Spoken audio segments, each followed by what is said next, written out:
Kepala gue pakai, oh ada topinya tuh. Itu Bang Hostel itu streamer favoritku. Itu tuh. Kalau itu apa artinya? Buat dapat duit. Oh. 100.000 ada tuh. Maras, kenapa dari Maras? Wah, nggak baca. Seru. Purbaya disawer saat live TikTok bareng anak. Kepala gua ada topinya. Warganet TikTok menyawer Menteri Keuangan Purbaya Yudi Sardewa bersama sang putra Yudo Purboyosunu. Siaran live dilakukan akun TikTok putranya dengan nama akun Yudo Purboyosunu. Kehadiran Purbaya dalam siaran langsung tersebut langsung menarik perhatian netizen yang antusias melihat Menteri Keuangan tersebut dalam suasana yang santai. Interaksi dengan penonton berlangsung santai dan seru. Apalagi Purbaya yang mengenakan jersey kuning mulai menyapa netizen yang bergabung dalam siaran langsung sang anak. Salam sahur Pak Rafat, kata Purbaya akrab.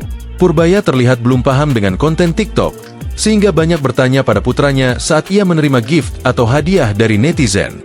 Kepala gue pakai, oh ada topinya tuh. Itu Bang Hostel itu streamer favoritku. Itu tuh. Kalau itu apa artinya? Buat dapat duit. Oh. 100.000 ada tuh. Maras, kenapa dari Maras? Wah, nggak baca. Jawab Yudo. Tak lama, Purbaya pun berkelakar bahwa dirinya sendiri yang melakukan siaran langsung.